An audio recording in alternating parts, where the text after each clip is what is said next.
안녕하세요. 안면거상을 사랑하는 의사 더플랜 성형외과의 박준영 원장입니다. 미용에 관련된 어떤 수술인지 부작용이 있기 마련인데요. 이는 안면거상 수술 역시 마찬가지입니다. 안면거상 박리 부위가 넓고 반드시 안면신경 근처까지 박리를 해야 되기 때문에 회복 기간이 좀 길고 다양한 부작용이 발생할 수 있어서 수술을 결정하실 때 신중을 기해야 합니다. 이번 시간에는 안면거상 수술 시에 어떤 부작용이 있는지 살펴보고 부작용을 막기 위해서는 어떻게 수술해야 하는지, 혹시나 또 이런 부작용이 나타나면 어떻게 대처하면 좋을지 알아보는 시간을 준비했습니다.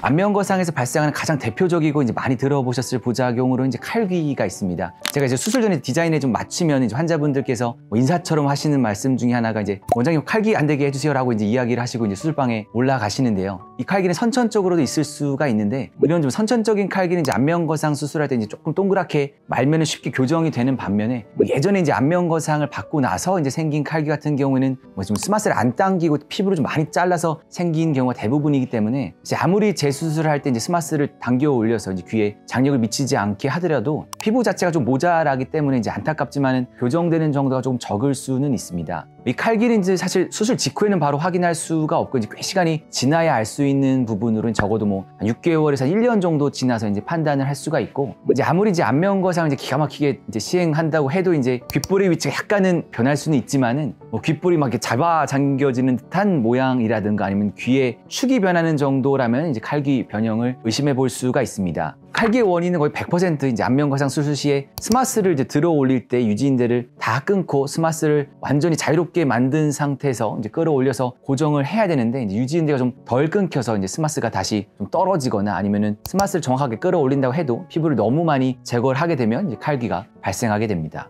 칼귀가 발생했을 때 아주 미세한 경우는 귓볼 근처에서 절개해서 교정을 할 수도 있지만은, 절개의 길이가 조금 길어질 수가 있고 근원적인 원인을 고치면서 칼귀를 교정하는 방법은 안면거상 재수술밖에는 없습니다. 구렛나루의 소실은 관자 안쪽에 절개를 하거나 구렛나루 좀 상방으로 절개하는 병원일 경우에 거의 모든 환자분들에게 나타납니다. 관자의 헤어라인이 그냥 귀 앞쪽으로 쭉 이어져 버리게 되는데요. 사실 전후 사진을 볼 때 환자분들이 얼굴에 라인이 변하는 것만 좀 보게 되고 수술을 받으셨다가 수술 후에 머리를 하러 가는 구렛나루가 완전 없어진 거를 그때 알았다고 하는 경우도 굉장히 많습니다. 좀 짧게 말해서 좀 예전에 올드 패션한 절개 방법인 것인데요. 저도 예전에 관자 안쪽에 절개를 했었고 책에서도 그렇게 배웠지만은 구렛나루의 소실이 굉장히 부자연스럽다는 것을 느꼈습니다. 한 3, 4년 전에 안면거상이 대부분 듀얼 플레인 테크닉으로 이루어졌을 때는 안면 조직의 이동량이 좀 적어서 구렛나루의 소실이 좀 적었지만은, 요새 안면거상의 트렌드 디플레인 테크닉을 이용하면 안면 조직의 이동량이 훨씬 더 크기 때문에 관자 안쪽이나 구렛나루 상방에 절개를 한다면은 구렛나루가 거의 통째로 없어지기 때문에 이 디플레인 테크닉을 적용하는 경우는 반드시 구렛나루 아래쪽을 따라가는 절개를 선택해야 구렛나루가 좀 짧아지긴 하지만은 그 위치는 변하지 않는 모습을 유지할 수가 있습니다. 또 관자 안에 절개를 하는 경우는 너무 타이트하게 꼬매게 되면 모낭이 손상돼서 마치 축구선수 차두리 선수같이 옆에 흉터가 두껍게 보이거나 얇게라도 흉터의 선이 보이는 경우가 있는데요. 구렛나루 아래쪽을 따라 절개를 하게 되면 이런 모발 손상과 같은 부작용도 거의 없앨 수가 있습니다. 흉터가 흰 실선이 아니라 두껍게 띠같이 보이는 경우도 칼귀와 마찬가지로 스마스를 넓게 박리하지 않고 피부를 많이 잘라서 발생하는 경우가 거의 대부분입니다. 이런 식으로 수술을 하게 되면 듀얼 플레인 방법이죠. 피부의 타이트함이 너무 과해져서 피부의 결이 정말 안면거상을 받은 것 같은 느낌을 띠게 됩니다. 굉장히 역설적이지만 이런 느낌이 바로 안면거상할 때 가장 피해야 하는 것 중에 하나입니다. 환자분들의 경우 안면신경이라고 하니까 감각신경이 다치는 것까지 부작용으로 생각하시는 경우가 많은데요. 얼굴에는 감각신경과 운동신경 두 가지 종류의 신경이 있습니다. 감각신경 같은 경우는 뼈에서부터 나와서 나무 줄기같이 얼굴에 쫙 번지면서 피부 말단까지 연결이 되기 때문에 안면거상할 때 피하 박리를 통해서 피부를 들게 되면은 그 부위에 감각신경은 다 잘려버리게 됩니다. 사실 수술할 때 어쩔 수 없이 잘리는 감각신경 때문에 무감각해지는 거를 부작용이라고 부를 수는 없지요. 물론 이 감각신경 회복되는 데는 적어도 한 1년에서 2년 정도의 시간이 소요되는데, 이 시간이 지나서도 좀 먹먹한 것이 평생 남을 가능성이 좀 있습니다. 이런 이유 때문에 듀얼 플레인 테크닉보다 디플레인 테크닉이 감각신경 보존에도 유리한 면이 있는데, 듀얼 플레인으로 피하 박리를 넓게 하게 되면 잘리는 감각신경의 부위가 넓어서 먹먹해지는 부위가 좀 넓지만은, 디플레인 같은 경우에는 피하 박리를 딱 필요한 만큼만 하고 전부 천 천장에 붙여서 박리를 하기 때문에 감각신경이 덜 잘려서 이제 먹먹해지는 부위도 좀 적은 장점이 있습니다. 그래서 이제 환자분들 중에 이제 저 친구는 옆에 병원을 샜는데 감각이 없어진 부위가 막 코앞까지 넓던데 박리가 좀 덜 된 거 아니냐라고 이제 피하 박리가 넓은 듀얼 플레인 테크닉의 특징으로 이제 박리 부위가 넓다고 오해하시는 경우가 많은데, 이는 이제 수술 방법의 차이일 뿐이고 이제 감각신경을 보존하면서 스마스알의 박리 범위를 훨씬 더 넓은 딥 플레인 테크닉의 장점이라고 할 수 있습니다. 사실 여기서 제일 중요한 거는 이제 얼굴을 움직이는 운동신경입니다. 이제 이 신경도 감각신경 같이 이제 두개골에서 이제 출발해서 나무 줄기 같이 쫙 퍼져서 나오지만은 얼굴 근육에 이제 바짝 붙어서 주행을 하고 이제 스마스보다 표층으로 올라오지 않기 때문에 스마스를 박리할 때 일정 부분 아래로 이게 내려가지 않으면 이제 거의 끊기지 않고 이 단면을 한 변에 정확하게 찾아서 거침없이 이제 수술하는 것이 이제 실력이라고 할 수 있습니다. 경험이 많이 없고 이제 안면신경 주행이 이제 어디인지 정확하게 파악하지 못하는 원장님 같은 경우에는 안 끊기게 하려고 이제 확신이 없어서 박리를 좀 주저하게 되니까 이제 수술 시간이 좀 너무 오래 걸리거나 이제 무서워서 멀리 박리를 하지 못하게 되고, 이것이 이제 수술 시간이 좀 길어져서 붓기가 많이 생기거나 수술 후에 효과가 없는 원인의 대부분을 차지합니다. 그럼 수술 시간이 길어지는 건 스마스 박리에 시간을 많이 써서 그런 거예요?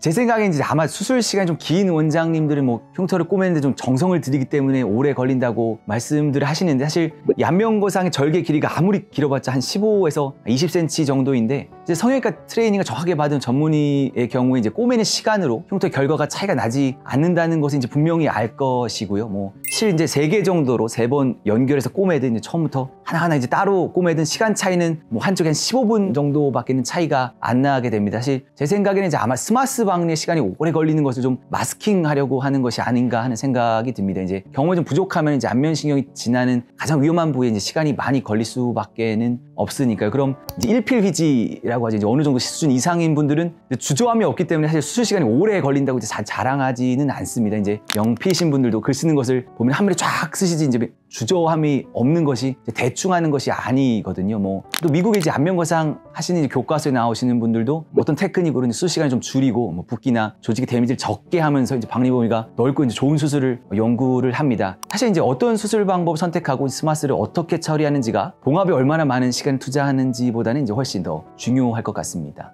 그럼 원장님은 스마스 박리가 정확하게 되었다고 가정했을 때 적절한 수술 시간은 얼마라고 생각하세요?